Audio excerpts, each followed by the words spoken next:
საღამომშვიდობისა პირდაპირ ეთერშია საინფორმაციო ანალიტიკური გამოშვება სტუდია 4 სტუდიაში ჟურნალისტი სოფო ცერცვაძე მუშაობს. სამოქალაქო განვითარების სააგენტო ჩვენს ქალაქში უკვე 13 წელია ფუნქციონირებს. პირველი ადგილი რეიტინგებში მოსახლეობის ჩართულობის მაღალი მაჩვენებელი და პროექტები, რომელიც მოსახლეობის სხვადასხვა სფეროსა და საკითხებში ინფორმირებას ისახავს მიზნად. ყველაზე წარმატებული პროექტი, რომლის განხორციელებამაც სიდას ცნობადობა გაზარდა და წარმატების მთავარი ფორმულა. როგორ გახდა სიდა ჩვენი ქვეყნის ერთ-ერთი ყველაზე აქტიური არასამთავრობო ორგანიზაცია, როგორ აფასებს აღმასრულებელი დირექტორი ჩვენს ქვეყანაში შექმნილ ვითარებას 2012 წლის არჩევნების შემდეგ.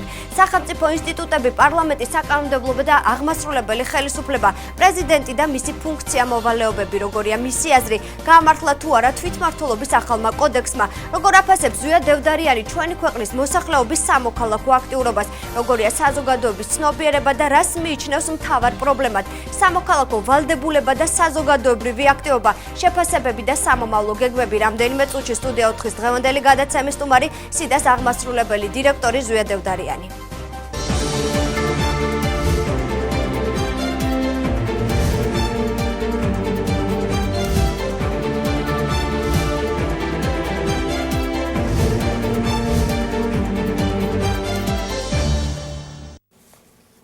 დაუბრუნდით პირდაპირ ეთერში და წარმოგიდგენთ დღევანდელი ჩვენ გადაცემის სტუმარს სიდას აღმასრულებელ დირექტორს ზვია დევდარიანს. მადლობა ზვიად გადაცემაში მონაწილეობისთვის.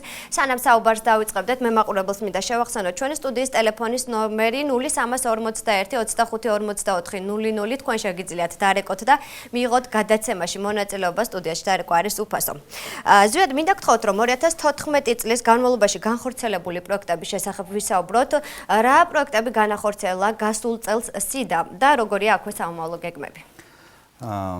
პირველ რიგში დავიწყებ იმით, რომ თქვენ აღნიშნეთ შესავალში 13 წელია ჩვენი ორგანიზაცია დაფუძნდა, საქმიანობს და ორგანიზაცია, რომელმაც რუსთავის ფარგლებით დაიწყო საკუთარი საქმიანობების განხორციელება. დღეს უკვე რაღაც ეტაპზე ქვემო ქართლის რეგიონი მოვიცავით, რაღაც ეტაპზე სხვა რეგიონებში დავიწყეთ საქმიანობა. დღეს უკვე ფაქტობრივად მთელ საქართველოს ფარავთ და რაც განსაკუთრებულად მნიშვნელოვანი და ხაზგასასმელია, ჩვენი როლი განსაკუთრებით ბოლო 2 წლის განმავლობაში საკმაოდ გაიზარდა ეროვნულ დონეზე ესეთი მნიშვნელოვანი საკითხების გადაწყვეტის პროცესში. ჩვენ ძირითადად როგორც ხდება ხოლმე, როგორ იცნობენ არასამთავრობო ორგანიზაციებს, ძირითადად იცნობენ იმ ორგანიზაციებს, რომლებიც ხშირად ჩანან ტელევიზიით. ვინ ჩანს ხშირად ტელევიზიით, ისინი ვინც ყველაზე ხმამაღლა საუბრობენ და ეგრეთ წოდებული ადვოკატირების საქმიანობებს ახორციელებენ. მინდა გითხრათ, რომ ჩვენი სუფთა საპროგრამო საქმიანობა ნაკლებად არის დაკავშირებული ამ ადვოკატირების თემებთან. მე ზვია დევდარიანი ჩვენი ორგანიზაცია, იმიტომ ფიქსირდებით და ვართ ისეთ კამპანიებში მაგალითად ჩართული, რომელიც როგორც არის ეშენ გეხება. არა იმიტომ, რომ ჩვენ გვაქვს ამაზე რაღაც პროექტები და ამ კუთხით მუშაობთ, არამედ ვთვლით, რომ გარდა იმისა, რასაც ვაკეთებთ, უნდა ვიყოთ იქაც, სადაც სამოქალაქო სიტყვას აქვს ძალიან დიდი მნიშვნელობა და ძალიან დიდი ფასი. შესაბამისად, აი ესეთ ინიციატივებში ჩვენ უბრალოდ ჩვენი პარტნიორების გვერდით ვართ. რაც შეეხება ჩვენს პირდაპირ, ასე ვთქვათ, საქმიანობას, რომელზეც ძირითადად ორიენტირებული ვართ, ისინი ძირითადად არიან სერვისზე ორიენტირებულები, ანუ რას ვაკეთებთ. ერთ-ერთი ყველაზე წარმატებული ინიციატივა, რომელიც ჩაშან განვახორციელეთ ამერიკის შეერთებული შტატების საერთაშორისო განვითარების სააგენტოს მხარდაჭერით, გახლდათ სიღარიბის დაძლევის პროექტი, რომელსაც ვახორციელებდით შიდაქართში და მცხეთა-მთიანეთში. დაახლოებით 400-ზე მეტი ბენეფიციარი გამოვლინდა და მათ გადაეცათ ძალიან განსხვავებული სხვადასხვა ტიპის წყაროები, რომელთაც მათი შესაძლებლობები, ეკონომიკური შესაძლებლობები უნდა გაეუმჯობესებინათ. მაგალითისთვის ესენი იყო ფუტკრის ოჯახები, ესენი იყო ხელის ტრაქტორები, ეს იყო ცალკეული ოჯახისთვის შექმნილი მცირე საოჯახო, ასე ვთქვათ, ფერმერული მეურნეობები, სარწყავი სისტემები და ასე შემდეგ. ამას იმიტომ უსმევ ხას, რომ ძალიან ხშირად გამოითქმება ხოლმე და არც თუ ისე უსამართლოდ არასამთავრობო ორგანიზაციების მიმართ საყვედური იმასთან დაკავშირებით, რომ მოქალაქეებისთვის ხშირად გაუგებარი ეს ადამიანები, ეს ორგანიზაციები რას აკეთებენ, რატომ? იმიტომ რომ ძირითადად და ხშირად მათი საქმიანობა არ არის დაკავშირებული სოფლებთან, არ არის დაკავშირებული აი ესეთ კონკრეტულ სოციალურ-ეკონომიკურ თემებთან, რომლებიც მართლა ამა თუ იმ ჯგუფის, ამა თუ იმ ასე ვთქვათ, კონკრეტული არეალში მცხოვრები ადამიანების ცხოვრებას გააუმჯობესებდა. ის რაც მე ზუსტად ამიტომ უსმევ ხას, რომ ჩვენ ვცდილობთ რომ არა მხოლოდ ვისაუბროთ მაგალითად იმ პრობლემებზე, რაც ქვეყანაში იყო, არის და ალბათ ყოველთვის იქნება ამან თუ იმ ფორმით, არამედ ვცდილობთ, რომ აი ამ ტიპის სოციალურ-ეკონომიკური აქტივობებით ყოველთვის კონკრეტული სარგებელი მიუტანოთ კონკრეტულ ჯგუფებს. მაგალითად დევნილებს, მაგალითად სიღარიბის ზღვას ქვემოთყოფ ადამიანებს, მაგალითად ეროვნულ უმცირესობებს, მაგალითად შაშან და შაშანწინ ჩვენ ძალიან აქტიურად მუშაობდით რუსთავში და ქვემო ქართლში კანონთა წინააღმდეგობაში მყოფ ახალგაზრდებთან, ანუ პრობაციონერებთან და განრიდებულებთან. ესენი იყვნენ არასრულწლოვნები, მათი ნაწილის დატოვებული ჰქონდა საპატიმრო ადგილები, ნაწილი განრიდებული იყო და არც იყო საპატიმრო ადგილებში, მაგრამ როგორც საზოგადოებაში მიჩნეულია, ესენი ითვლებიან, ასე ვთქვათ, რთულ ახალგაზრდებად, ნაწილი მათ უყოლებს როგორც კრიმინალებს, და ყველას კარგად უნდა ესმოდეს, რომ ამ ახალგაზრდებთან მუშაობა არის ძალიან მნიშვნელოვანი და მნიშვნელოვანია ის, რომ ისინი არ გზნობდნენ თავს საზოგადოებისგან გაყენებულად და ჩვენი ფუნქცია სწორედ ის იყო, რომ ვეხმარებოდით მათ, ასე ვთქვათ, თავისუფალი დროის ორგანიზებაში. ვატარებდით სხვადასხვა ტიპის აქციებს, ვახვედრებდით სხვადასხვა, ვთქვათ, წარმატებულ ადამიანებს სხვადასხვა სფეროებიდან, რაღაც სხვადასხვა ტიპის სპორტულ ღონისძიებების ორგანიზებას უკეთებდით, ვცდილობდით, რომ მათი უნარები გაგვევითარებინა ამან თუ იმ მიმართულებით და ეს არ იყო ძალიან ადვილი. იმიტომ რომ იმ პირობებში, როდესაც საზოგადოებისთვის ეს ახალგაზრდები ფაქტიურად გარიყულები არიან, პირველ შეხვედრაზე ისინი ჩვენ გვიყურებდნენ, თითქოს მათგან რაღაც გვინდოდა, მიგვეღო რაღაც ჩვენ სარგებელი და არა ის რომ მათ მიეღოთ ჩვენგან გარკვეული ტიპის სარგებელი. პირველი შეხვედრა იყო ძალიან რთული.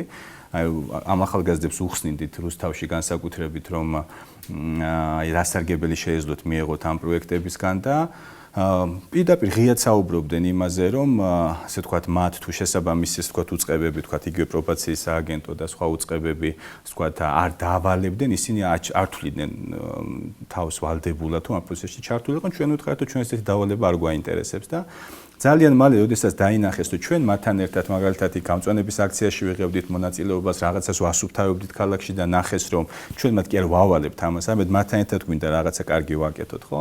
ეგრევე მიხვდნენ და ჩაერთნენ და მეფილი ერთ-ერთი ისეთი საინტერესო და წარმატებული პროექტი იყო.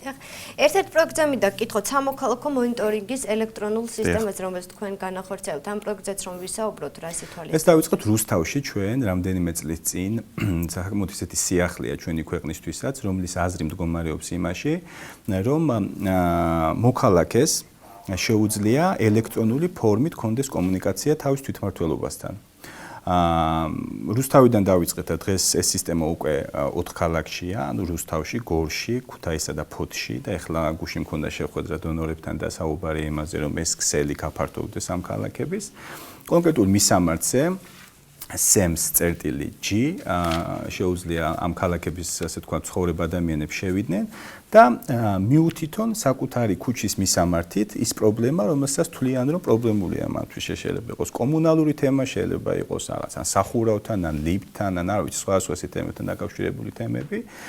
თვითმმართველობაში გამოყოფილი ადამიანი, რომელსაც აქვს ვალდებულება, რომ როდესაც მოქალაქე ამ პრობლემას, ასე ვთქვათ, მიაბავს ამ ელექტრონულ სისტემას, შემდეგ უკვე თვითმმართველობა მუპასუხოს მას. რაღაც შემთხვევაში შეიძლება იყოს ის, რომ ეს მათ კომპეტენციაში არ შედიოდეს, ან ის, რომ წლეს ბიუჯეტით მაგალითად არ არის გათვალისწინებული და მომავალ წელს გეგმავთ ამის განხორციელებას, ან შეიძლება ის პრობლემა ძალიან მოკლე ვადაში მოგვარდეს. აქტიურად არის ჩართული მოსახლეობა? მინდა გითხრათ, რომ აი წელიწადზე მეტი ხნის განმავლობაში 1000-ზე მეტი პრობლემა იქნა მიბმული ამ სისტემაზე, დაახლოებით 300-მდე იქნა გადაჭრილი, იმიტომ რომ თვითმმართველობასთან მუდმივი კომუნიკაცია.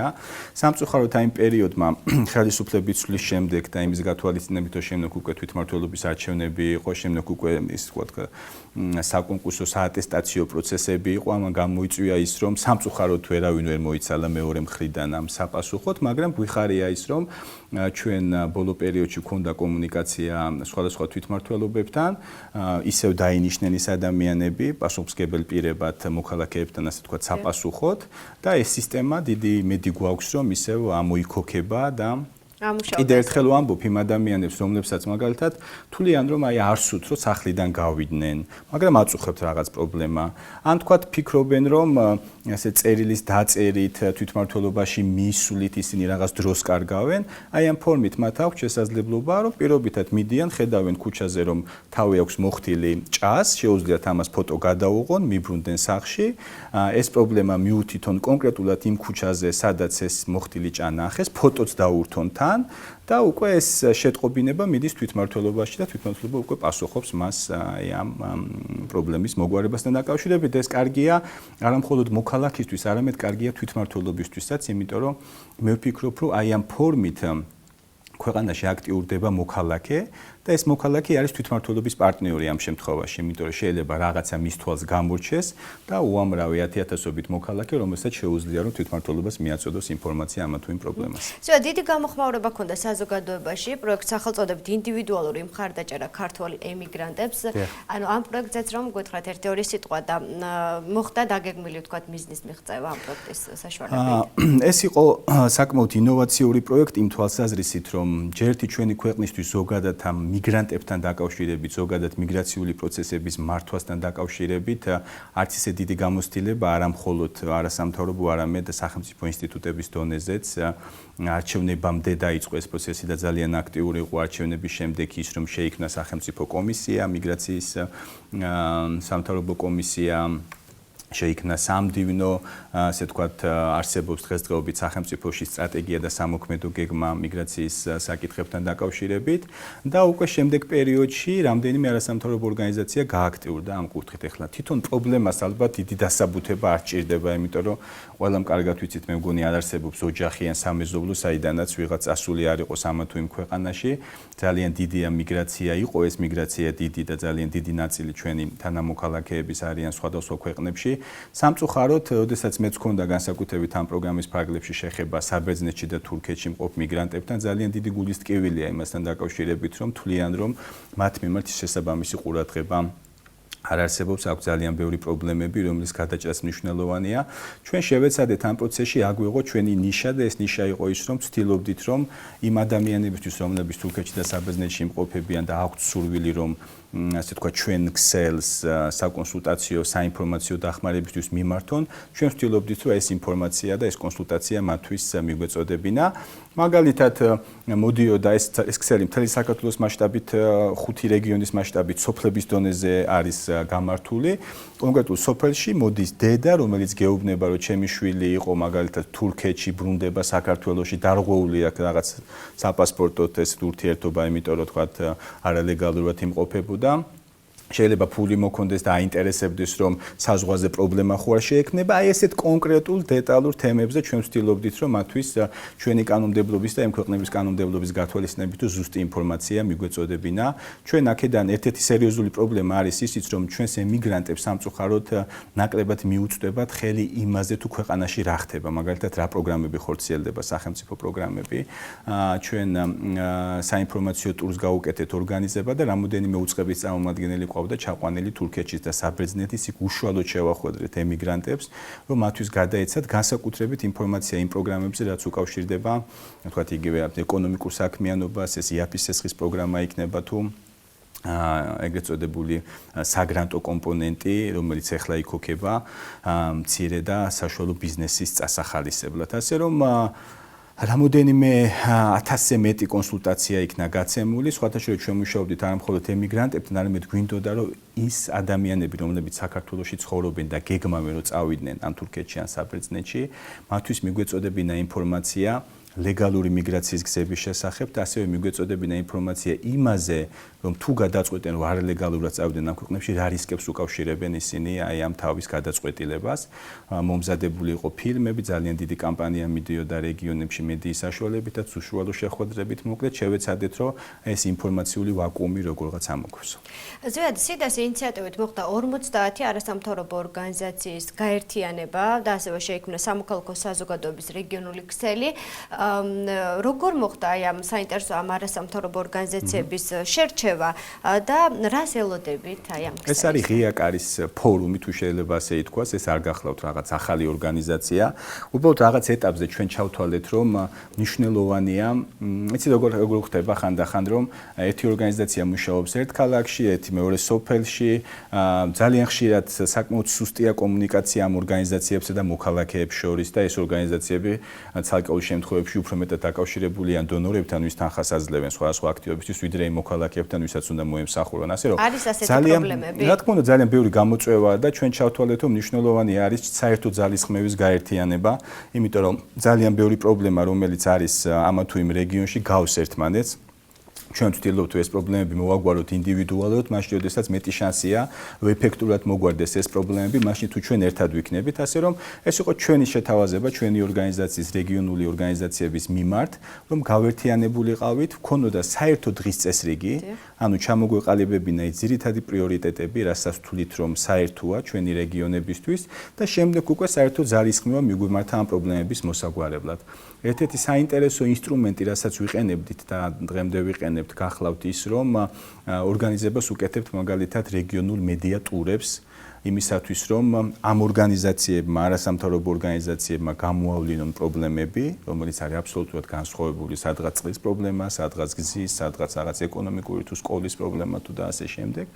შემდეგ ჩვენ ამ თემებს ვთავაზობთ მედიას, ცენტრალურ მედიას, რომელიც როგორც იცით, სამწუხაროდ ძალიან მცირე ნაწილს უთმობს თავისი ეთერის, ან ხშირად საერთოდ არ უთმობს რეგიონებში არსებულ პრობლემებს და ძირითადად ეროვნული დონის თემებით არის დატვირთული. ასე რომ ჩვენ ვცდილობთ, რომ ესეთი პროაქტიულები ვიყოთ ჩვენი მხრიდან, გქონდეს პარტნიორული ურთიერთობები თბილისის მედია საშუალებებთან, ჩავიყვანოთ, ადგილზე ვაჩვენოთ ეს პრობლემები და შემდეგ ეს პრობლემები გაშუქდეს უკვე ეროვნულ დონეზე, რათა მიაქციოს ყურადღება ამ ყველაფერს მან, ვინც უნდა გადაწყვიტოს ეს პრობლემები. რადიო გადაცემაც ჰქონდა სხვათა შორის საზოგადოებრივი მაუწყებლი საზოგადოებრივი რადიოს ეთერით, 30-ზე მეტი გადაცემა გაკეთდა სწორედ რეგიონულ პრობლემებზე. თბილისის სტუდიაში მოყვავდა დეპუტატები, სხვადასხვა სამინისტროების წარმომადგენლები, ვისაც ასე ვთქვათ, კომპეტენციას განეკუთვნებოდა ესე თუ ის თემა და ხდებოდა პირდაპირი ჩართვები რეგიონებიდან, სადაც მოქალაქეებს ამ ჩვენი ქსელის წევრ არასამთავრობო ორგანიზაციებს თავდნენ და მიდიოდა ღია კომუნიკაცია იმაზე თუ რა პრობლემებია და როგორ შეიძლება რომ ერთად მოაგვარონ ეს პრობლემები. ცოტა ხნის წინ თქვენ იყავით იმ დოკუმენტის ხელმომწერი, რომელიც ხელისუფლებას მოუწოდებდა, რომ ეს არასამთავრობოების მიმართ შეეჩერებინათ ეს კამპანია, კრიტიკა ასე ვთქვათ. ხომ არ იყო ეს ფაქტიც აი ამ ქსელის ჩამოყალიბების მიზეზი? თავად ქსელი ჩამოყალიბდა ბევრად უფრო ადრე, ანუ ეს იყო 2012 წელს, ასე რომ უშუალოდ იმ ასე ვთქვათ კრიტიკას, რომელიც განსაკუთრებით შაშენდელი წლიდან გააქტიურდა, ამასთან არანაირი პირდაპირი შეხება არ აქვს. თავად ამ პროცესს რაც შეეხება, სიმართლე გითხრათ, რაღაცა დოზით ეს ყველა ხელისუფლებების დროს ხდება ხოლმე. როდესაც პირდაპირან ირიბად არის იმის მცდელობა, როგორღაც შეილახოს სამოქალაქო ორგანიზაციების რეპუტაცია. რა არის ამის მიზანი? არის ის, რომ როგორც წესი, ხელისუფლებების, სხვადასხვა ხელისუფლებების პირობებში, სხვადასხვა თემების ყველაზე აქტიური გამხმოვანებლები, მაკრიტიკებლები არიან როგორც წესი სამოქალაქო ორგანიზაციები, რომლებიც სხვადასხვა ფორმით აკეთებენ ამას. ეს არის საკმაოდ სერიოზული ძალა ნებისმიერ დემოკრატიულ სახელმწიფოში. ისინი გამოდიან, გამოთქვამენ პროტესტს, გამოთქვამენ დასაბუთებულ კრიტიკას ახორციელებენ. ბუნებრივია ამ პროცესში ხშირად ხელისუფლებას ასრულსო შევიდეს, ასე ვთქვათ, დისკუსიაში მათთან და პირველად უფრო ადვილია მათთვის, რომ უბრალოდ მაგალითად უწოდოს მოღალატე, ან უწოდოს ის, რომ ის ქვეყნის ურთხრის ძირს, ან აღნიშნოს ის, რომ აი ეს ორგანიზაციები ასუსტებენ სახელმწიფო ინსტიტუტებს. როდესაც ეს სწორედ ის ორგანიზაციები არიან, სამოქალაქო ორგანიზაციები, რომლებიც ყოველთვის ყველა ხელისუფლების პირობებში ხაზი მინდა გაუსვა, სწორედაც აძლიერებენ სახელმწიფო ინსტიტუტებს იმით, რომ არიან ჯანსაღოპონირებაში ხშირად. ცალკეულ შემთხვევებში სერვისაც აწოდებენ, მაგალითად ხდება ძალიან ბევრი არასამთავრობო ორგანიზაციის დახმარებით ამა თუ იმ უწყების თანამშრომელთა გადამზადება, ტრენინგი, დებულებებს უწერენ, რაღაცა კონსულტაციას უწერენ. ამ პირობებში უბრალოდ შეუძლებელია, რომ ეს ხალხი სახელმწიფოს უთხრიდეს ძირის პირიქით, ისინი აძლიერებენ ამ სახელმწიფოს. ძალიან ცუდია ეს ტენდენცია, რაც ყველაზე სამწუხაროა, როდესაც პირველი პირები სახელმწიფოს ამ ტიპის განცხადებებს აკეთებენ, ეს არის ძალიან ცუდი მაგალითი სხვა საჯარო მოხელეებისთვის, მათ შორის რეგიონებშიც, ხო? ანუ მაგალითისთვის თუ პირველი პირი ამბობს, რომ ჩვენ რაღაცა ზარაკეთის ინდისიერი და მოღალატეები ვართ და ძირს უთხრით ქვეყანას, ბუნებრივია, მაგალითად, ჩემს მიმართ ვერ იქნება პარტნიორული დამოკიდებულება ადგილზე, სადაც ჩვენ ვართ, ხო? კონკრეტულად რუსთავში, ან ნებისმიერი სხვა ორგანიზაციის შემთხვევაში, ან ნებისმიერი სხვა უწყების მხრიდან. ასე რომ ეს პროცესი არ არის ზოგადად ჯანსაღი და სწორი პროცესი, როგორც წესი, ესეთი ინფორმაცია ძალიან ადვილად ვრცელდება და მიდის მათ შორის ჩვენს დასავლელ პარტნიორებთანაც.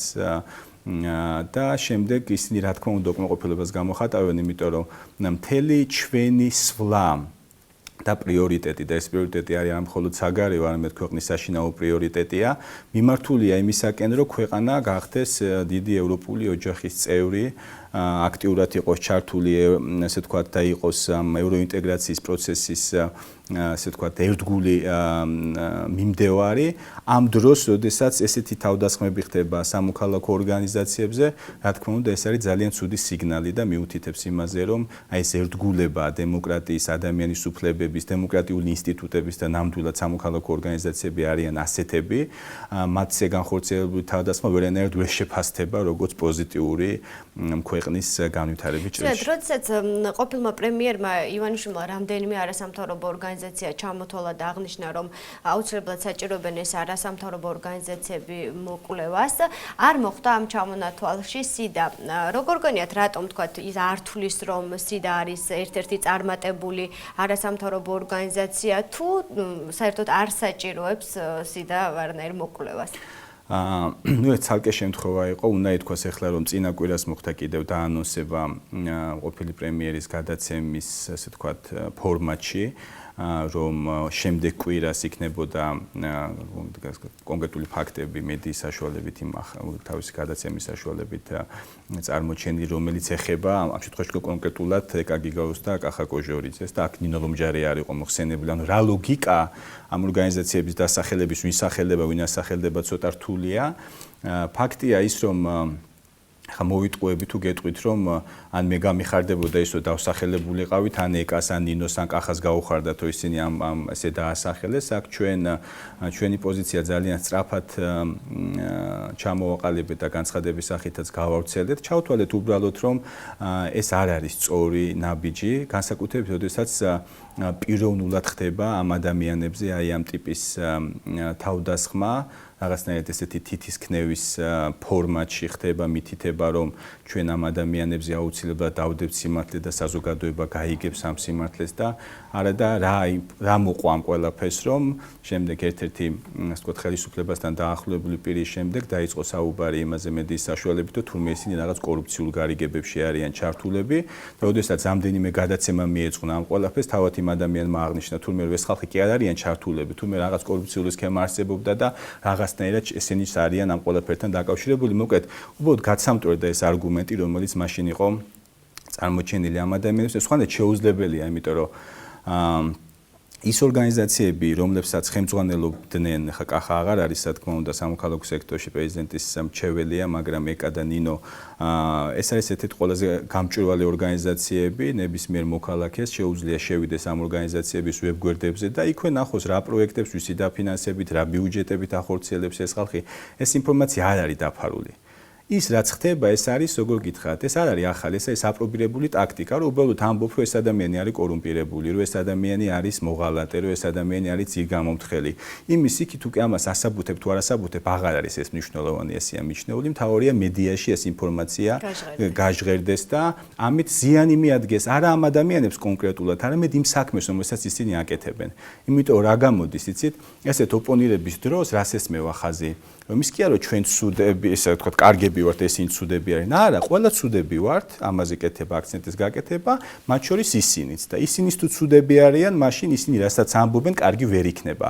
ანუ რეალურად მთელი აქცენტი ამ შემთხვევაში კეთდება იმაზე, რომ ის კრიტიკა, ის მოსაზრებები, ის განსხვავებული აზრი, რომელიც ფიქსირდება ამ ადამიანების მხრიდან, რომ აი ამ ყველაფერს ფასი დაეკარგოს. სხვათა შორის იგივე შეიძლება ითქვას მედიის მისამართით გამოთქმულ კრიტიკულ მოსაზრებებზე, რომელზეც არაერთხელ იქნა გამოთქმული, როდესაც იგივე მცდელობა, რომ არა ერთ კონკრეტულ მედიაზე, თითქმის მთელ მედია სექტორზე ვრცელდება ხოლმე ეს კრიტიკა, რომ ეს მედია არ აშუქებს იმ კარგს, რაც ხდება ქვეყანაში, რომ მედია ასე ვთქვათ, არ ინტერესდება წინსვლით და მედია რაღაცნაირად შეკვეთილად გადაცემს სიახლესაც და ორგანიზებს საკუთარ გადაცემებსაც. ეს კიდევ ერთხელ ვამბობ, რა ეხლა მე ვინმე რომ შემეკითხებოდეს, ვეტყოდი, რომ სუფთა ტაქტიკურად არის ეს წამგებიანი. იმიტომ რომ გამოდის, რომ მედია ცუდია, სამოქალაქო სექტორი ცუდია, ექსპერტები ცუდები არიან, ოპოზიცია ცუდია, მხოლოდ ჩვენ ვართ კარგი პოზიცია, უკვე თავისთავად წამგებიანია. თავად ხელისუფლების ინტერესში უნდა ყოფილიყო წინა ხელისუფლების და მე თუ მკითხავთ თუ კი რაიმე მავნო წინა ხელისუფლებას, ნამდვილად არის ის, რომ ნაკლები იყო გახსნილობა, სამოქალაქო სექტორთან ფაქტიურად არ იყო არანაირი კომუნიკაცია და ძირითადად, ანუ კრიტიკაც არ იყო და არც მოსმენა არ იყო და მედია, რომელშიც მინიმუმამდე იყო დაყვანილი კრიტიკული აზრი, ხო? აი ამ პირობებში უბრალოდ შეუძლებელია, რომ ეფექტიანად მართავდე ქვეყანას. მედია თავისი კრიტიკული მოსაზრებით, სამოქალაქო სექტორის საკუთარი დამოუკიდებელი და მიუკერძოებელი შეფასებებით, აქტიური მოქალაქე არის ყველაზე კარგი პარტნიორი ხელისუფლებისთვის, იმიტომ რომ ის არ აძლევს მას საშუალებას, რომ მოდუნდეს და ის არ აძლევს მას საშუალებას, რომ რაღაცნაირად კანონთან წინააღმდეგობაში მოვიდეს. შესაბამისად, მე მგონია, რომ ის პოზიცია, რომელიც ჩვენ ბოლო პერიოდში გვესმის, უბრალოდ არ წაადგება იმ რეფორმების განხორციელებას, რომელსაც ხელისუფლება გეგმავს და დაიწყო კიდეც და ეს ყველა ჩვენთაგანისთვის არის ცუდი, ეს არ არის უბრალოდ ერთი რომელიმე ხელისუფლებისთვის საზიანი. ბატონ ზვიად, კარგი, დაუბრუნდეთ ორგანიზაციას. არაერთი წარმატებული პროექტი აქვს განხორციელებული სიდას, რომელიც საზოგადოების ცნობიერების ამაღლებას ისახავს მიზნად. რა არის აი ამ წარმატების მიზეზი? პირველ რიგში აღნიშნავ იმას, რომ თავიდანვე დავიწყე იმით საუბარი, თუ რა ტიპის პროექტებს ვახორციელებთ ჩვენ, რატომ არის ეს მნიშვნელოვანი. ძალიან ბევრი კვლევა, რომელიც კეთდება ამ საკითხ სფეროსთან დაკავშირებით, უსმენს ხოლმე ხაზს იმას, რომ ის პრიორიტეტები, რაც აქვთ მოქალაქეებს და როგორც წესი ეს არის სოციალური თემები, ეკონომიკა, დასაქმება, ჯანდაცვა და ასე შემდეგ, სრულიად განსხვავებულ დღის წესრიგს გვაჩვენებს, რაც გააჩნიათ სამოქალაქო ორგანიზაციებს, სადაც მეტი აქცენტი არის ადამიანის უფლებებზე, დემოკრატიაზე და ასე შემდეგ. ბუნებრივია სამოქალაქო ორგანიზაციებმა ამ საკითხებზეც უნდა გაამახვილონ საკუთარი ყურადღება, მაგრამ მნიშვნელოვანია ასევე ის, რომ მათი კონკრეტული აქტივობების დაკავშირებული იყვნენ იმ პრობლემებთან, იმ გამოწვევებთან, რაც მოქალაქეებს გააჩნიათ. ჩვენი გადაწყვეტილება იყო და რაც გარკვეულ რისკებს შეიცავს, ის რომ ჩვენ გაგვეკეთებინა კომბინაცია. ანუ ერთის მხრივ ჰქონოდა სოციალური პროექტები, ეკონომიკური შესაძლებლობების პროექტები, მაგრამ მეორეს მხრივ ასევე აქტიურები ყოფილიყავით ეროვნულ დონეზე ადვოკატირების კამპანიებში და სხვადასხვა ტიპის აქტუალური თემების წამოწევის ინიციატორების და სახეებიც ყოფილიყავით. ეხლა რატო არის ეს რისკიანი? იმიტომ რომ ცალკეულ შემთხვევებში, დონორების შემთხვევაშიც ისინი როგორც წესი ამა თუ იმ ორგანიზაციაში რაღაც ერთი ტიპის სფეროს ავითარებენ და ხელისუფლებისთვისაც ხელისუფლებასთან ურთიერთობაშიც ამას შეეძლო გარკვეული ტიპის დისკომფორტი გამოეწვია, იმიტომ რომ ერთი ხელით სიტყვაზე შენ თვითმმართველობასთან ერთად აკეთებ ამა თუ იმ სოფელში რაღაც ტიპის პროექტს და მეორე ხელით შენ გამოდიხარ და ღიად საუბრობ კრიტიკულად ამ თვითმმართველობის თქვათ კოდექს ან სხვადასხვა ტიპის რეფორმებს. ეს რთულია, ჩვენ ეხლა იღებს ეს უარყოფით ნაყოფსას და ვხედავთ რომ საკუთარ შემთხვევებში რა თქმა უნდა მეტია პატივისცემა, მეტია ასე ვთქვათ იმის აღიარება რომ შენ ხარ მნიშვნელოვანი, მაგრამ მეორეს მხრივ იკვეთება ისიც რომ ნაკლებია საკუთარ შემთხვევებში იმის სურვილი რომ შენ იყო პარტნიორი ხელისუფლების ამა თუ იმ სფეროში, იმიტომ რომ შენ გამოდიხარ კიდევ ერთხელ ვამბობ სატელევიზიო ეთერით და მართალია ხა ჩვენ შემთხვევაში ჩვენ ამას ძალიან ზომიერად ვაკეთებთ და ეხლა ჩვენს უკან არანაირი პოლიტიკური კონტექსტი არ არის და ვერც იქნება, იმიტომ რომ ჩვენ ეს ნიუანსები უბრალოდ არ გვაინტერესებს, ჩვენი ფორმაც ამ კრიტიკის და ჩვენი მოსაზრებების გადმოცემით ყოველთვის არის ძალიან ისეთი დავარცხნილი თუ შეიძლება ასე ითქვას და დიპლომატიური, მაგრამ მიუხედავად ამისა ამ ტიპის კრიტიკაც ხშირად არ არის ხოლმე სასიამოვნო. მაგრამ მე მაინც მგონია რომ ჩვენი ასე ვთქვათ ხედვა და მიმართება მაინც სწორია, სწორად მოქმედებთ, იმიტომ რომ უბრალოდ შეუძლებელია მუშაობდე დევნილების თემაზე, რაღაც კონკრეტული სარგებელი მიქონდეს დევნილებისთვის და თვლიდე რომ ამით ყველა ის პრობლემა გადაიჭრება, რაც უნდა თქვათ უნდა გადაწყვიტოს სამინისტრომ. შენ თუ მეორე ხელით არ ცდილობ რომ სამინისტროსთან რაღაც კუთხით თანამშრომლობით, რაღაც კუთხით შეიძლება კრიტიკულადაც არ გამოთქვი გარკვეული მოსაზრებები, უბრალოდ გრძელვადიან პერსპექტივაში ამ დევნილების პრობლემა ვერ გადაწყდება და ესეა ყველა თემაში. ასე რომ ჩვენ ვცდილობთ თუ ეს ბალანსი გავაკეთოთ სერვისის მიწოდებასა და ამ ადვოკატირების საქმიანობებს შორის. ამსთავარია ჩვენ ამ ყველაფერს ძალიან კარგად გეგმავთ. ჩვენი ერთ-ერთი ყველაზე დიდი პლუსი არის ის, რომ რეალურად სიდა თავისი საქმიანობის სპეციფიკიდან გამომდინარე და როგორ მუშაობთ ჩვენი ტაქტიკიდან გამომდინარე არის ქსელი თავისთავად, რომელსაც აქვს ეს ქსელური კავშირები ადგილობრივ და ცენტრალურ მედიასთან, აქვს ეს კავშირები დონორებთან, საერთაშორისო ორგანიზაციებთან, აქვს სხვა არასამთავრობო ორგანიზაციებთან და აქვს ხელისუფლების სხვადასხვა ასე ვთქვათ სტრუქტურებთან, იმიტომ რომ ის რაც წეგან აღნიშნე რომ ეს რაღაც პრობლემებსაც გვიქმნის, საერთო ჯამში მაინც ასე ვთქვათ ისი არ არის რომ 100%-ით მიუღებელი ვარ ჩვენ ხელისუფლების ამა თუ იმ სტრუქტურისთვის. ძალიან ბევრ პროცესში გვიწევენ და გვთავენ, ხა ფაქტია იგივე თბილისის მერიის შემთხვევაშიც სულ 3 თუ 4 არასამთავრობო ორგანიზაცია მიიწვიეს ატესტაციების და კონკურსების პროცესში. თუმცა თქვენ დატოვეთ. ერთ-ერთი ჩვენც მეც ვიყავი, მინდა გითხრა რომ ერთადერთი ვიყავი, ვინც ამ შემადგენლობიდან ხაზგასმულად თავიდანვე აღნიშნე რომ მე ამ სამუშაოსთვის არანაირ ჰონორარს ან დამატებით ანაზღაურებას არ მივიღებდი.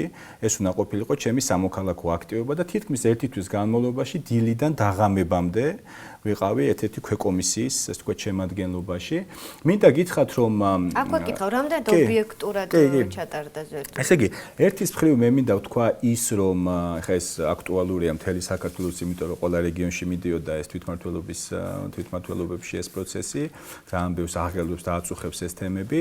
ანუ მე შემიძლია გითხრათ ჩემს მაგალითზე და იმ კომისიის მაგალითზე, სადაც მე ვიყავი უშუალოდ ჩართული, რომ თვითონ კომისიის საქმიანობის დღე იყო ძალიან პოზიტიური, ანუ არსებობდა კონკრეტული ფორმა, იყო წინასწარ ჩამოყალიბებული საკითხები, რომლითაც ჩვენ, ასე ვთქვათ, კითხვას უსმევდით გასაუბრების დროს. გარდა ამისა, ეს კითხვები იყო ყველასთვის ერთი და იგივე ფაქტიურად და კითხვების რაოდენობაც არ განსხვავდებოდა იმის მიხედვით, ვისი სიმპათია შეიძლება ქონოდა. ანუ ეს პრეტენზიები ძალიან ბევრ კომისიაში და ბევრ რეგიონიდან ჩამოვიდა მსგავსი. აი ჩემს შემთხვევაში შემიძლია გითხრათ, რომ მე ვიყავი ჩვეულებრივი კომისიის წევრი, როგორც არასამთავრობო ორგანიზაციის წარმომადგენელი და ვიყავი სრულფასოვნად ჩართული ამ პროცესში. ის კომისია ნამდვილად მუშაობდა როგორც უნდა ემუშავა ისე. სხვა ბევრი ხარვეზი ქონდა ამ პროცესს, მაგრამ მთავარი პრობლემა რა გახდა, რატომაც მე კომისია დავტოვე, იყო ის, რომ როდესაც ჩვენ საუბრობდით გასაუბრების დროს რაღაც ეტაპზე თანხმდებოდით, რომ ეს კანდიდატი არის საუკეთესო ამათ შორის და თითქმის ყველას აზრი ემთხვეოდა ამაზე სამართლიანად, გულწრფელად. შემდეგ ეს ყველაფერი უნდა ასახულიყო ქულებში, რომელსაც ჩვენ წერდით ინდივიდუალურად და შემდეგ უკვე ეს ქულები უნდა დაჯამებულიყო და უნდა შექმნილიყო ერთი, ასე ვთქვათ, ოქმი, შემაჯამებელი, სადაც უკვე ის შედეგი, რაც ჩვენ ვიმსჯელეთ, რომ ეს არის საუკეთესო, ხო, ეს უნდა ასახულიყო იმ საბოლოო ოქმში. როდესაც გაჩნდა ძალიან ბევრი შეკითხვა იმასთან დაკავშირებით, რომ ერეოდა თუ არა მაგალითად ვინმე აი ამ საბოლოო შედეგების ჩამოყალიბებაში და იყო საუბარი იმაზე, რომ თქვათ იგივე შინაგან საქმეთა სამინისტროა ჩართული, თქვათ გადაგზავნა ხდება ამ სიების და ასე შემდეგ. უბრალოდ იცი რა, მე ამას ესე ჭორად ვერ მივიღებდი, ჩემთვის ეს მიუღებელი იქნებოდა. ამიტომ მე ვთხოვე ერთ ვიცემერს, მეორე ვიცემერს, ადმინისტრაციის უფროსის მოადგილეს, რომ ჩემთვის კომისიის წევრისთვის ხელმისაწვდომი გამხდარიყო ინფორმაცია აი იმ საბოლოო ოქმების შესახებ, რომელიც მე მომცემდა იმის შესაძლებლობას, რომ დავწმუნებულიყავი, რომ ჩვენ რომ ვიმსჯელეთ ამა თუ იმ კანდიდატთან დაკავშირებით და შევჩერდით კონკრეტულ კანდიდატზე, რომ რეალურად შემდეგ ვინც დაინიშნენ არიან სწორედ ეს ადამიანები. რომ აქ არ არის განსხვავება. ხო, ნუ სამწუხაროდ პასუხი რა იყო? არ იყო პასუხი, მინდა გითხრათ. წერილობითაც გავგზავნე, ზეპირათაც სატელეფონო კომუნიკაციაც იყო. სამწუხაროდ აი სატელეფონო კომუნიკაციის დროს მივხვდი, რომ თავად ის ვიცემერიც ალბათ არ იყო ინფორმირებული საერთოდ შემდეგ რა პროცესები მიმდინარეობდა.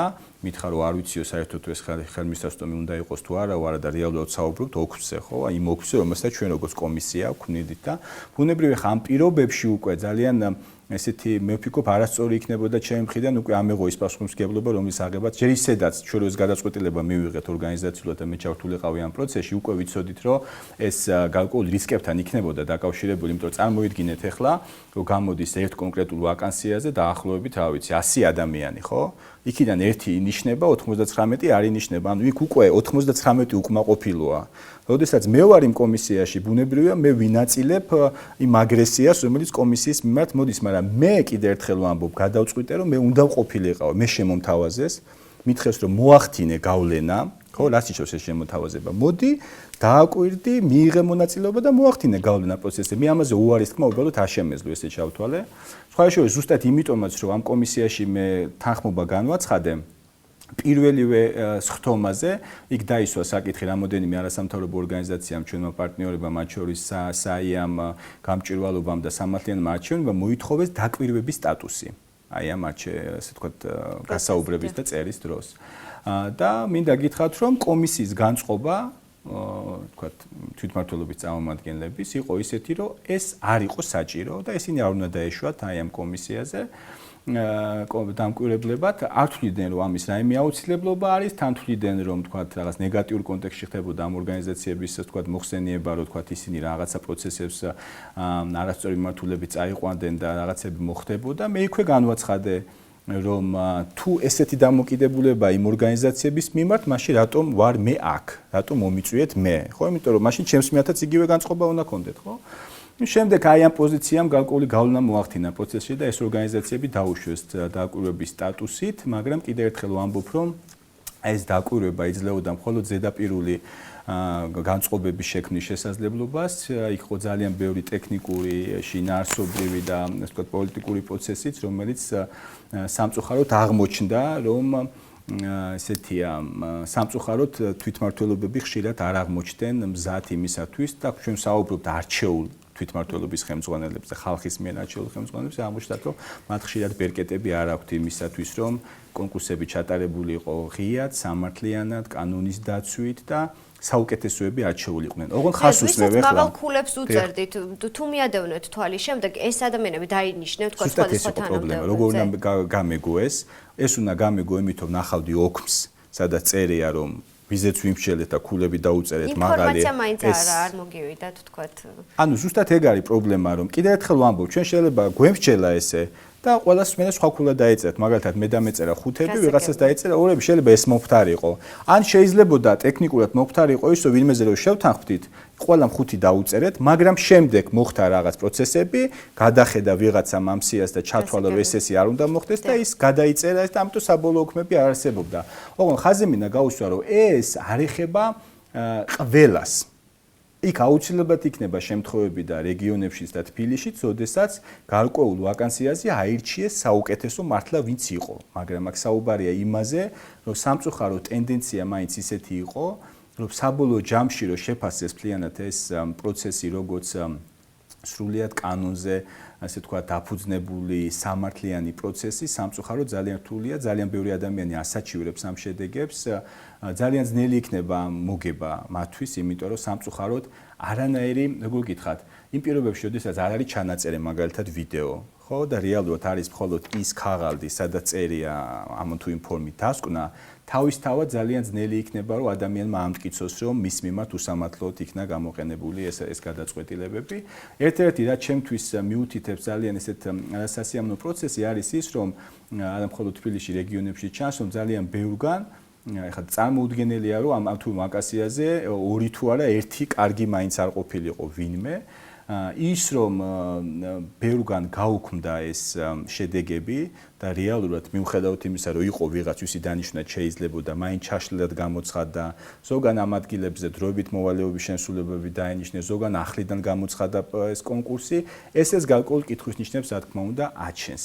იმიტომ რომ მოქალაქისთვის და ჩვენი ქვეყნის მოსახლეობისთვის მე ვფიქრობ, იქ სადაც თვითმმართველობა არის ყველაზე ახლოს მყოფი სერვისის მიმწოდებელი მოქალაქეებისთვის, მნიშვნელოვანია, რომ იქ იყვნენ კვალიფიციური ადამიანები, არა პოლიტიკური სიმპათიით დანიშნული ადამიანები, არამედ კვალიფიციური ადამიანები. კარგით, ორგანიზაციას დაუბრუნდეთ ისევ სიდას წევრები საკუთარ გამოცდილებას უზიარებენ რეგიონში მოქმედ სხვა არამსამთავრობოებს, ესეც წარმატების ერთ-ერთი მაგალითიც არის. ზოგადად, თვითონ ადგილზე რა სიტუაცია, რამდენად არის არასამთავრობო ორგანიზაციებში პრობლემები და საერთოდ თუ შეიძლება ითქვას, რომ არის ასეთი საკითხები? ხო, არის ახლა ეს ტალღობრივია, მაგალითად, ხელისუფლებები იცვლებიან ხოლმე ხშირად ნაწილი ამ ორგანიზაციების მათი წარმომადგენლები გადადიან ხოლმე შემდეგ ხელისუფლებაში. ეხლაც მაგალითად ჩვენი ერთ-ერთი კარგი პარტნიორი ქუთაისში ახალგაზრდა ეკონომისტთა ასოციაციის ქუთაისის ფილიალის იმერთის წარმომადგენლობის ფილიალის ხელმძღვანელი პაატა კლდიაშვილი სულ 2-3 კვირის წინ მიიწვიეს ქუთაისის მერიაში ეკონომიკური განყოფილების უფროსად და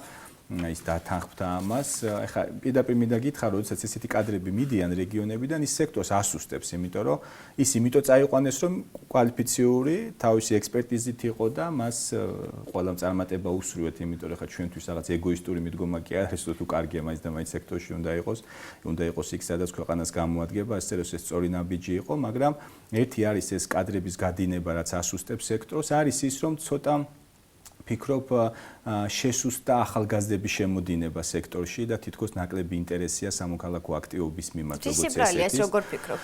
ეს არის, ასე ვთქვათ, იყო პერიოდი, უხეშად რომ დავარქვათ ამას, თუნდაც იგი 90-იანი წლების შემდეგ შევარდნა არეულობის, ასე ვთქვათ, პერიოდი, სამოქალაქო ომის შემდეგ, ასე ვთქვათ, შევარდნაძის მმართველობის პერიოდი, როდესაც თუ კი რაიმე სიახლე და პოზიტიური შემოდიოდა, ძალიან ბევრი, ძალიან დიდი ნაწილი ამისი მოდიოდა სამოქალაქო სექტორში.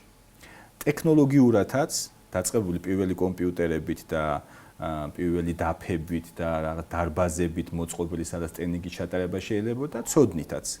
დღეს უკვე რა თქმა უნდა ბევრად უფრო მეტი შესაძლებლობაა, ეს ბოლო წლებია, ძალიან ბევრ თემაში ხელისუფლება უკვე ინიციატორი და რაღაც ისეთი ნოუ-ჰაუ სიახლეების გამავრცელებელი, ბევრგან ბიზნესია.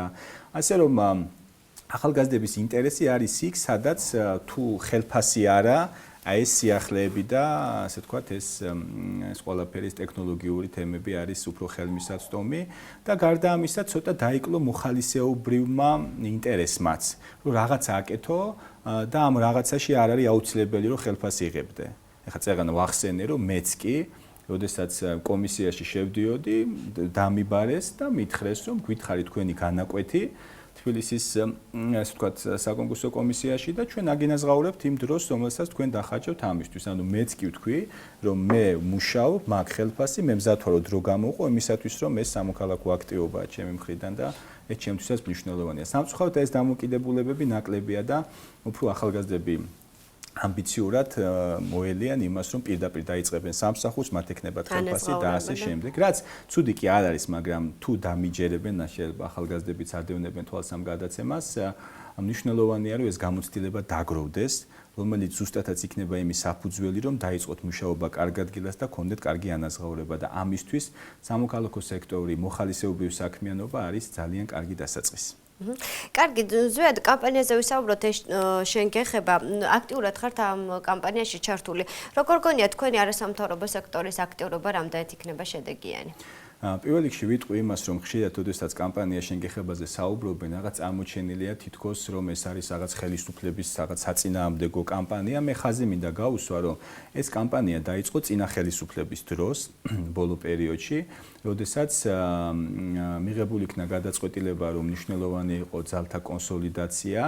და მაშინ ოღონდ კამპანიისთვის აღებული იყო სხვა კონკრეტული თემა და ეს თემა იყო გახსოვთ ალბათ მასკერის და მასტოფერის ასე ვთქვათ პრინციპების დამკვირვებაზე იყო საკანონმდებლო რეგულირებაზე იყო საუბარი, ანუ ის რომ მოქალაქეებს განსაკუთრებით რეგიონებში ქონოდათ იმის შესაძლებლობა, რომ საკაბელო ტელევიზიების საშუალებით მიეღოთ მათ შორის კრიტიკულად, ასე ვთქვათ, განწყობილი ტელევიზიების ჩვენება და ქონოდათ შესაძლებლობა, რომ ეცქირათ განსხვავებული აზრისთვის, ანუ იმ აზრისგან განსხვავებული, რომელიც ეროვნულ დონეზე ძირითადი ტელევიზიები, ასე ვთქვათ, აჟღერებდნენ და აშუქებდნენ.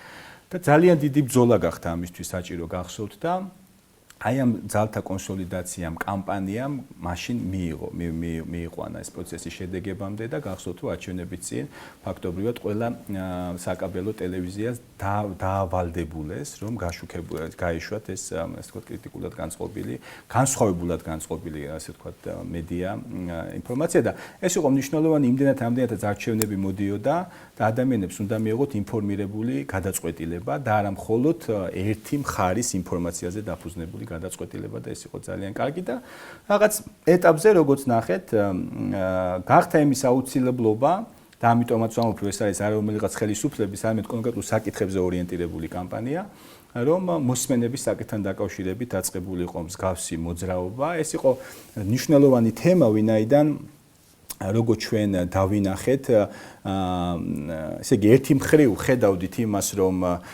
კასრებში ასე ვთქვათ დამარხულ უამრავ ვიდეო ასე ვთქვათ მასალას პოულობდნენ ძალოვანი სტრუქტურების წარმომადგენლები არაერთი ასეულობით ასე ვთქვათ ვიდეო ფაილი იქნა რომელიც რაღაც ისეთი პერსონალური მონაცემების შემცველი იყო და პირად ცხოვრების ამსახველი კადრები იყო. ნუ სხვა თემებზე აღარ ვსაუბრობთ. ერთი მხრივ ხედავდით რომ ამ პროცესს ჰქონდა ადგილი და მეორე მხრივ რა თქმა უნდა დაიწყო მოძრაობა იმისათვის რომ საკანონმდებლო დონეზე და პრაქტიკის დონეზე მინიმუმამდე ყოფილიყო იმის ალბათობა დაყვანილი რომ ის რაც ხდებოდა ეს განმეორებულიყო. სწორედ ამიტომ იყო ეს კამპანია ორგანიზებული და დაიწყო არა მხოლოდ კამპანიით, ანუ პარალელური პროცესი იყო ერთის მხრივ საკანონმდებლო სივრცეში კამპანიის წევრი ორგანიზაციები პარლამენტარებთან თანამშრომლობით ქმნიდნენ საკანონმდებლო პაკეტს ცვლილებების რომელსაც უნდა დაერეგულირებინა ეს მოსმენების თემა და მეორეს მხრივ აშკარად ჩანდა რომ ნაკლებად საკანონმდებლო, მაგრამ უფრო აღმასრულებელი ხელისუფლების დონეზე იკვეთებოდა, რომ პოზიცია არ იყო ნათელი, რაც გეგმავდნენ, გადამწყვეტ მომენტში რაც გააკეთებდნენ. საერთაშორისო პრაქტიკა იქნა გაანალიზებული, საერთაშორისო ექსპერტები იქნენ ჩართული და სწორედ მაშინ ახლა მოსახლეობას ეს უკვე მეგონი ზეპირად იცის ეს გასაღებების ერთის და ორი გასაღების თემა. საბოლოოდ შეთავაზებული იქნა პირველ ეტაპზე ერთგასაღებიანი სისტემა, სადაც მობილურ ოპერატორს ხელში იქნებოდა სწორედ ეს ასე ვთქვათ კონკრეტულად ეს წვდომის უფლება და მეორეს მხრივ, როდესაც ეს საკითხი აღმოჩნდა, რომ ეს ჩიხური იყო, მეორე ვერსია, როდესაც მობილური ოპერატორების და სასამართლოს ვერსია იქნა შესთავაზებული. სამწუხაროდ, იცით რომ ამას მოყვა ის რომ პრეზიდენტმა ორჯერ დაადო ვეტო ამ საკითხს. საბოლოოდ მაინც მიღებული იქნა ესეთი გადაწყვეტილება, როდესაც კვლავ შინაგან საქმეთა სამინისტრო, ოღონდ უკვე პერსონალური მონაცემთა დაცვის ინსპექტორი ამაში ჩართული და ცუდია ის, რომ აგვისტოში მიღებული ცვლილებებით პერსონალური მონაცემთა დაცვის ინსპექტორი გახდა ის ინსტიტუტი, რომელსაც დაევალა კონტროლი ამ პროცესზე და ის უფლებამოსილება მიეცა და მეორეს მხრივ უკვე 6 თვეში ის გახდა ფაქტიურად ამ პროცესის თანამონაწილე და ამით ჩვენ ვფიქრობთ, რომ შესუსტდა ის პროგრესული გადაწყვეტილება, რომელიც 6 თვით ადრე იქნა მიღებული. ჩვენ ვაგრძელებთ ამ პროცესს, ეხლა ხან საკონსტიტუციო სასამართლოში იქნა საჩელი შეტანილი და ვფიქრობ ძალიან დასაბუთებულია ის, რომ ის კანონი, რომელიც პარლამენტმა დაამტკიცა წინააღმდეგობაში მოდის კონსტიტუციის სხვადასხვა მუხლებთან, ნახოთ რა გადაწყვეტილება იქნება მიღებული უახლოესი რამდენიმე კვირის განმავლობაში იმსჯელებს ამაზე საკონსტიტუციო სასამართლო და მეორეს მხრივ კვლავ კამპანია, კვლავ მოძრაობა, კვლავ მოქალაქეთა ინფორმირება იმისათვის, რომ მოქალაქეებმა არ დაუშვან ამ ქვეყანაში და ერთხელ და საბოლოოდ აღმოიფხვრას ის, რომ არსებობდეს კიდევ ერთხელ იმის ალბათობა, რომ ისეთ სისტემას მივიღებ, ჩვენ რომელიც ნულამდე დაიყვანს, ასე ვთქვათ, იმის ალბათობას, რომ სახელმწიფომ შინაგან საქმეთა სამინისტრომ გამოიყენოს ეს უკანონო მოსმენის ინსტრუმენტი, არც ერთ ქვეყანაში არ არსებობს, მაგრამ ჩვენ უნდა შევეცადოთ წავიდეთ იმ ევროპული პრაქტიკისკენ, სადაც ამის ალბათობა არის მინიმუმამდე დაყვანილი. კარგი, ზიად, მოკლედ მინდა გთხოვოთ, რომ შევაფასოთ 2012 წლის არჩევნების შემდეგ ქვეყანაში არსებული ვითარება, დადებითად აფასებთ თუ უარყოფითად?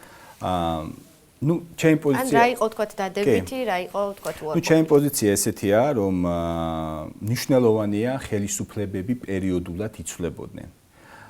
ეს ეხება ყველა ქვეყანაში, არსებობს გარკვეული ციკლები, ამიტომაც არის ეს რაღაცა 4 წლიანი თუ 5 წლიანი ციკლი, რომ ამ პერიოდის მერე იმის ალბათობა, რომ შეიძლება ერთი ხელისუფლება მეორემ შეცვალოს, უნდა არსებობდეს და მოქალაქემ უნდა მიიღოს გადაწყვეტილება, მიცახმა, მოიყვანა გარკვეული გუნდი ხელისუფლებაში, იმის და მიხედვით ის რამდენად წარმატებულად მუშაობს, უნდა მიიღოს გადაწყვეტილება შემდეგი, რამდენად სურს მას ესა თუ ის ხელისუფლება დატოვოს, ასე ვთქვათ, ხელისუფლების სათავეში. ასე რომ ის რომ იმ ეტაპზე ეს მოხდა, მე ვფიქრობ პოზიტიური იყო და პოზიტიური იყო განსაკუთრებით ის, რომ მოახერხეთ ალბათ მთელი რეგიონისთვის მაგალითად, რომ შეგვეცვალა ხელისუფლება არჩევნების გზით, სამწუხაროდ ჩვენი უახლესი ისტორია სწორედ იმაზე მიუთითებს სულ, რომ ან სისხლით, ან უსისხლოდ, მაგრამ ვადაზიადზე მთავრდებოდა ხელისუფლებების საქმიანობა. ძალიან რთული, ეგრეთ წოდებული კოაბიტაციის პერიოდი იყო, რაც ჩვენ ამის პოლიტიკური გამოცდილება ქვეყანას არ გააჩნდა და შეიძლება ითქვას, რომ ის ერთი წელი იყო ურთულესი, ჩვენთვისაც კი ეს ყველაფერი გვეყურებინა ტელევიზორით და წარმომიდგენია პირადად მე და ალბათ მოქალაქეებსაც რამდენად რთული იყო ეს. როდესაც ხედავდით, რომ ესა თუ ის სახელმწიფო შტო იყო ძველი ხელისუფლების ხელში, სხვა შტო იყო ახალი ხელისუფლების ხელში, ძალიან რთული იყო ეს ყველაფერი. პოზიტიური რაც არის დღესდღეობით, მე ვფიქრობ, ამისთვის ღირს მხოლოდ ყველაფერს თავი დავანებოთ ბრძოლა, მუდმივი ეს არის მედიის თავისუფლება. ის რომ ძალიან ბევრ კრიტიკულ თავისუფალ აზრს, ასე ვთქვათ, ვაწყდებით სხვადასხვა მედია საშუალებებში. რა თქმა უნდა, მათ სხვა არხებზე რომ თავხედავ, სხვა პოზიციებია, მაგრამ ნაცვლავარია ხედავ, რომ ეს აზრი არიან ადამიანები, რომლებიც კრიტიკულად არიან განწყობილები და ამ განწყობას გამოხატავენ, ეს არის ძალიან მნიშვნელოვანი.